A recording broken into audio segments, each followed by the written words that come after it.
YouTube. So this is something we know that Twitter, Facebook are awful, but have you guys, this is my question to you, have you personally encountered the fact-checking tab, the little pop-up with videos on YouTube? Because this is something that's been going on for a while, and we've had our conversations with YouTube, but this is something that I would say, just kind of like the last debate, I thought that, I forgot her name, the name of the female who was not Savannah Guthrie, the other one, Welker. She was worse than Chris Wallace because she tried to present it as though she was being objective. This, to me, is worse, and this is the person who was the catalyst for the Vox apocalypse. Sorry, this is worse than that because this is subtle. It's pervasive. It's subversive. It's well, you know what? We're just fact checking is what we're doing. We're sending you to a truthful source. But again, the problem is, just like Dinesh D'Souza talked about in the shows, the measure of freedom of a country, and the same thing on these platforms, considering that they say they are open platforms, is whether the rules are applied equally. Yeah. And I don't think I've seen a more blatant abuse of fact-checking than YouTube with these new little pop-ups. So let's go through a couple of them. Here's number one. Fracking. If you search Biden fracking on YouTube, okay, YouTube adds a fact check. Yeah, that's right there. We have it on the overlay. That says from Snopes, where they say that it's mostly false that Biden would ban fracking. Right? Yeah. That's what YouTube. So YouTube has that pop up. If you type in Biden fracking, you didn't even say Biden ban Biden fracking. It's mostly false. Well, not only is that not true, but even the people who really want it to be not true have had to admit that it is entirely true. Cue Dwight Schrute on CNN. In this case, Trump is correct. Biden did make anti-fracking comments during the Democratic primary in 2019 and 2020, and Trump was not lying. Listen, for example, to something he said in 2019. Would there be any place for fossil fuels, including coal and fracking, in a Biden administration? No, we would work it out. We would make sure it's eliminated and no more subsidies for either one of those, any fossil fuel. Well, this is mostly false. I mean, my God, that was so clear. And there's so many more videos. We've run montages on this show. Here's the irony, is you can fact check YouTube's fact check by just searching for the videos on YouTube. Now, you won't find them right away, right? You'll have to use some kind of dark web wizardry to actually find the many clips, the dozens of clips of Biden guaranteeing that they'll ban fracking. But YouTube is fact-checking themselves. I don't know what kind of legal liability that opens them up to, but oh my God, this is one, I don't know if there's a court in the land. Even Hirono would be like, well, me so honey, but you screwed up. One of those things. I said when it happened on election night, I said, oh, Biden may have just lost the election when it was fracking. And Donald Trump said, oh, that's a good statement. Are you listening, Pennsylvania? There's a reason that this is one where they're the most aggressive. Again, if you type in the variants of Biden, fracking, Biden, fossil fuel, energy, just try a nice little sampling, like a Sherry's Berries of bullshit, and see what YouTube does. It's because they know that right now the polls are shifting in Pennsylvania, and Donald Trump has created a new block of undecided voters who plan on voting for Biden going, I know I'm going to lose my job, which is also why we shouldn't have early voting for anyone and everyone, because things change leading up to Election Day. How many people do you think in Pennsylvania, after hearing that Biden is going to ban their livelihood outright, how many of them do you think, I wish I didn't vote 4 days ago? I wish I could have just sauntered on down to the grade school day of and give this guy the old heave-ho. Instead, we want everyone to vote as early as possible, and that's also something no one's talking about. You know why? Because last election, Hillary Clinton lost it very close to the election. Yeah. Right? Exactly. So Biden hides out in the basement. No one sees him. No one sees him. No one sees him. When it's time to pay the piper coming up to election time, and he can no longer ignore the questions, well, most people have already voted. It's a problem. Here's another one. Another fact check is if you search Biden, so I want everyone to do this right now. And by the way, you can use ExpressVPN, one of our wonderful sponsors, expressvpn.com/Crowder. It's okay. We don't have a plug or a commercial for them. I just love ExpressVPN. If you search Biden xenophobic, YouTube right there tells you that Biden never called Trump xenophobic. Okay, now this is one I want to be clear in the spirit of balance. There's nuance. Let's bring up the Biden tweet because it said he said stop being a xenophobic fear-mongering.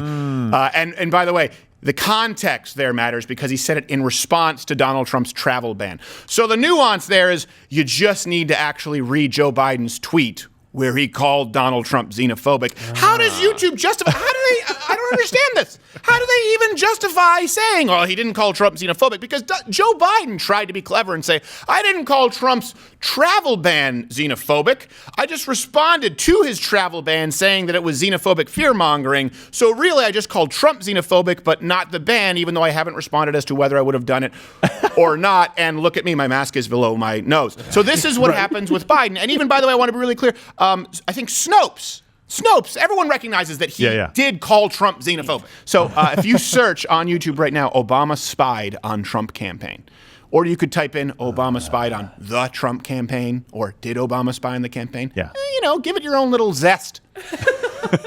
YouTube adds a fact check telling you that no, they didn't. Here's the truth. Not only did the Justice Department find that Obama, the wiretap this is from the FBI too, the wiretap happened, but they also did it without justification.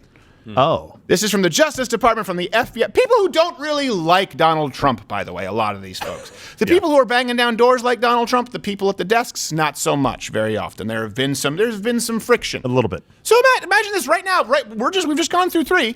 If you were to search on YouTube, hey, did Biden say, let's say you're in Pennsylvania and you're undecided. You're one of those undecided voters who's oversampled by like 92% in some of these polls. You're like, I don't know. I live in Pennsylvania. Do I want my economy crushed? Did Biden say he would ban fracking? No. Oh, okay, well, that's not true. Okay. That settles that. No, I'm not a far left ideologue. I think Donald Trump seems like, I don't like his policies, but I think he's a decent guy. I don't think he's xenophobic. I probably would have a problem with a candidate who does the identity politics. Did Joe Biden call him xenophobic? No. YouTube says no. Oh, wait, hold on a second. Donald Trump he's sort of anti-elitist, and he claims that there's this big scandal where Obama wiretapped his campaign. I mean, if that's not true, then Donald Trump is crazy. Is there any evidence? Oh, YouTube says no. The number one most viewed multimedia website in the world says no, when all evidence that we have, including documented video evidence and statements from law enforcement agencies and intel, say yes. You don't think that can affect the election? Here's another one. It's also, by the way, it's important too. I have a few of them, but it's important to note it's not just the fact checks that are incorrect, but it's not including fact checks when even their partners, who they reference, but they're like Snopes, rate Biden as false. So they're selective in their fact checking. In one scenario, Snopes or PolitiFact is legitimate, and then in the other, they're just not included at all. And that's what's, again, is it applied equally? And in this case, we have such a clear-cut case because the same fact checker, even on one, says, you know what, we're going to have to give this to them. This one's true.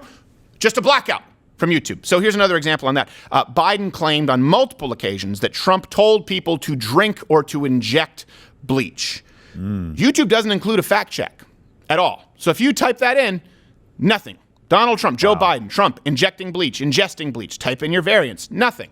PolitiFact, one of YouTube's aforementioned fact-checking sites, labeled it as false. Oh, where the hell's PolitiFact? Well, I have to hear at this point. Where's the alert system? Where are the Pinocchios? Yeah. It's just like when we saw Dexter's Laboratory guy on CNN saying, yes, he did say the fracking. I mean, people are admitting in certain places, but it's not getting amplified. And that's the biggest difference here is you're seeing for one side, one party, one candidate, a broad amplification of fact checks that are helpful to him. And that's it. Right. It's all pro-Biden. Yeah. Think of how much ground has to be made up by Donald Trump. Consider just what we're going through right now, the fact-checking, not including ABC, NBC, CNN, CBS, MSNBC, everything not named Fox News, and by the way, most of the time Fox News. If there were an honest press right now, or at least a fair press, even just a press that were honest about their own personal biases, this election wouldn't even be close. No. The fact that if I searched, is Biden going to ban fracking? No. Did he call Donald Trump xenophobic? No. Okay. The fact that I searched those and I am lied to by YouTube, and that Trump is even within the margin of error, should tell you everything you need to know about the state of this country. They try to say, oh, Donald Trump doesn't really have the popular vote. Well, okay. Let's just add up the influence you have from big tech. And I think Epstein, not the pedophile Epstein, the other Epstein, said it's like 10 million, 12 million votes that are effectively bought through the censoring that takes place in big tech. So Biden also claimed that the deficit with China went up under Trump. And if you search for it on YouTube, there's no fact check at all. No fact check at all. Although the YouTube, Trump's campaign, right, the video does come up from Donald Trump, the campaign. So I want to be clear about that. Good. Baby steps, YouTube. Now, the truth, again, PolitiFact, who they've used in these other instances, did issue a fact check of this. Biden was wrong.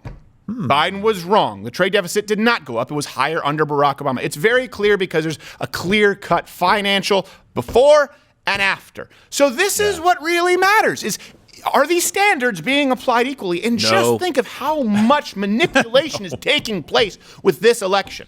And I got to tell you, I do think that YouTube is the most important. People talk about Twitter, people talk about Facebook, sure. Unfortunately, though, YouTube they have the biggest pockets, being Google and YouTube together, and it's where people go to consume media. It's not necessarily interactive. So there's this semblance of some kind of authority coming from YouTube. They think it's an authoritative source as opposed to their grandmother, posting a picture of prairie dog's testicles on their wall and below a MAGA thing. You're like, yeah, well, but you posted prairie dog's testicles. Watch Good Morning Mug Club live every Monday through Thursday at 10:15 Eastern.